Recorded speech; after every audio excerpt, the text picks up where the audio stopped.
Hey, welcome back folks, David Hubbell here, and it is the fourth week of the 2024 fall Mirliton season here in Mobile, Alabama. I'm giving you my weekly update on things out on the vine. We luckily dodged Hurricane Helene.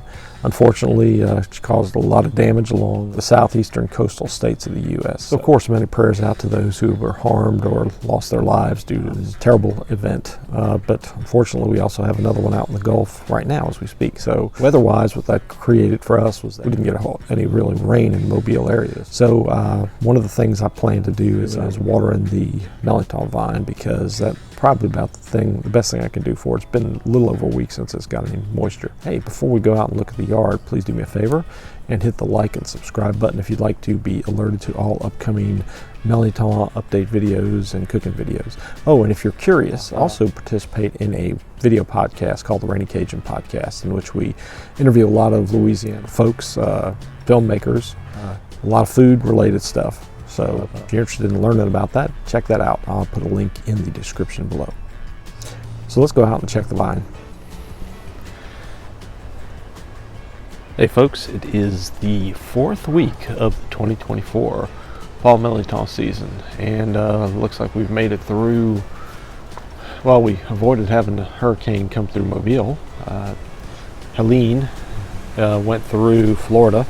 You can kind of hear the wind. We're still getting some of the winds from it, but as you can see, pretty sunny day here.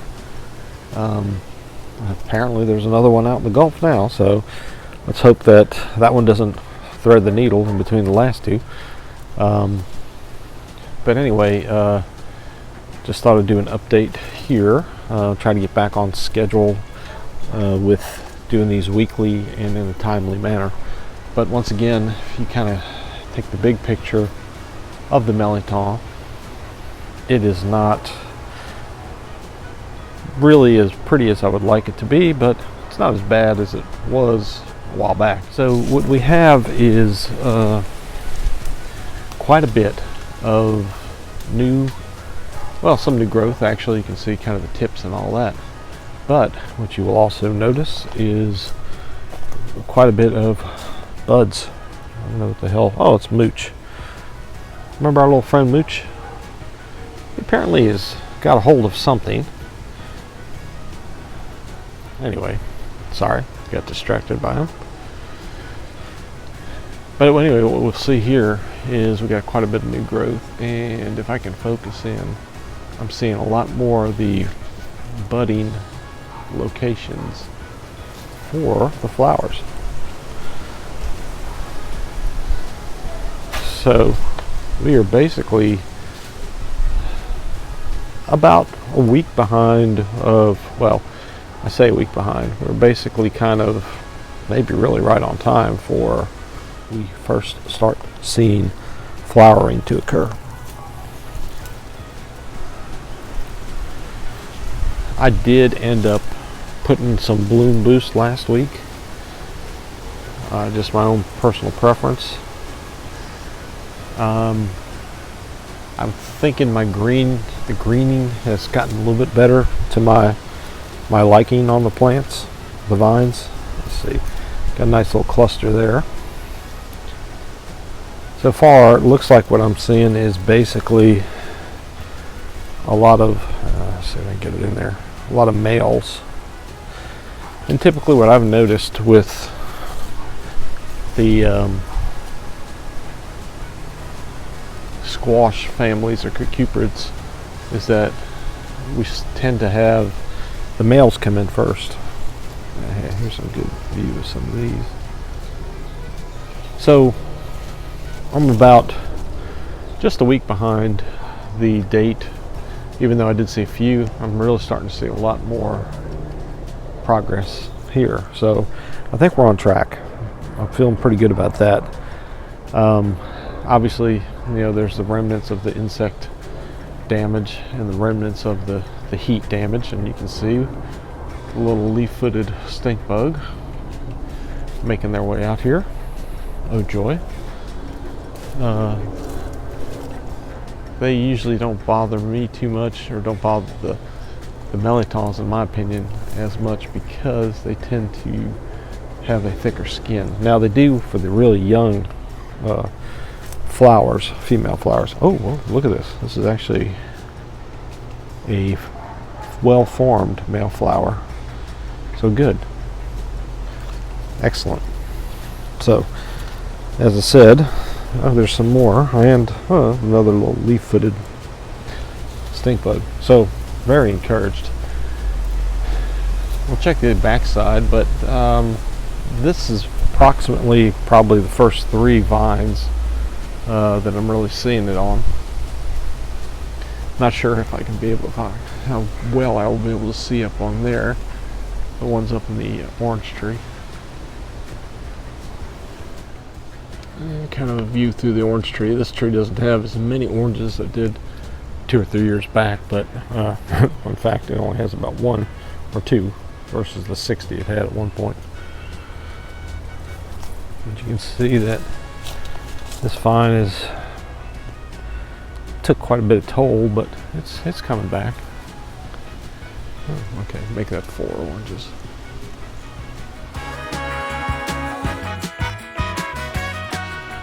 Yeah, so one benefit of having the nice yard cats is they like to handle these yard snakes.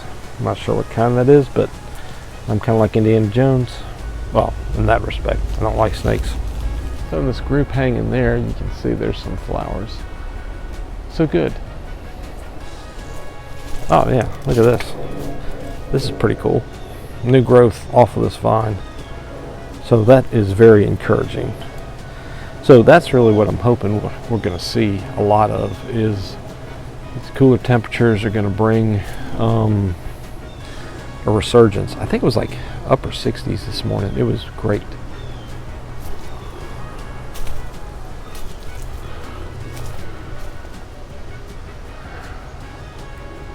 So underneath, hopefully this new growth, those who, especially those first-time growers who commented to me many times that they're surprised at how quickly these vines grow. So I think that between the flowering, now of course we want more to go into the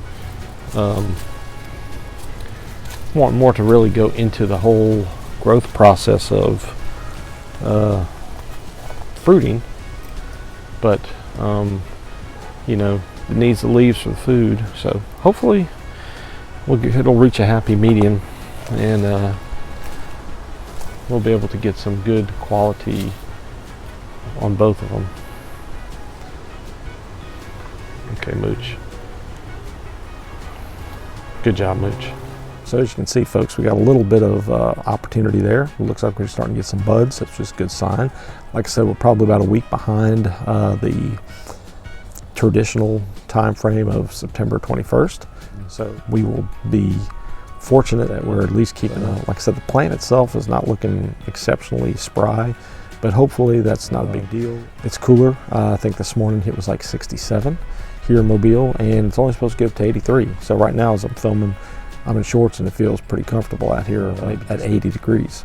So hopefully that'll be a big resurgence for the Mirliton vine. Additionally, I am getting reports from my friends who are growing the vines north of Mobile County, in fact, growing the Papa Sylvester. They got 2 confirmed flower buds and flowering sightings already, so that is really great news.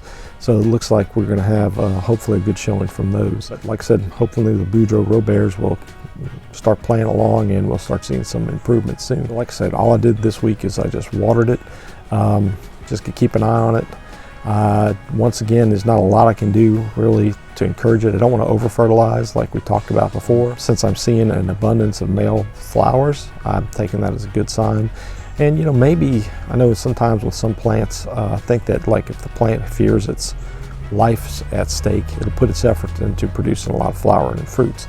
So I'm kind of wondering if we'll see that pattern this year because of the fact that the vines look beat to hell and back, but they're still doing well. And I'm seeing quite a few male buds appearing. So we'll see. We'll test the theory out in a couple of weeks and see if if it holds true to form.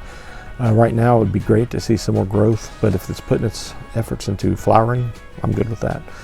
Maybe we just get a smaller crop this year, but hey, at least it's a crop. So we'll see. Once again, if you have any questions, please leave them in the comments section below, or send them to me at rpcajun2r@gmail.com. If you have any questions, any suggestions, please let me know. Also, if you have any recipes you want me to look at, I'll try to put those together as well. And once again, the source for all your Mirliton information is mirliton.org, mirliton.org. And you can also find that under that same name on Facebook. So once again, appreciate it, and thank you for liking and subscribing, and I will see you next week.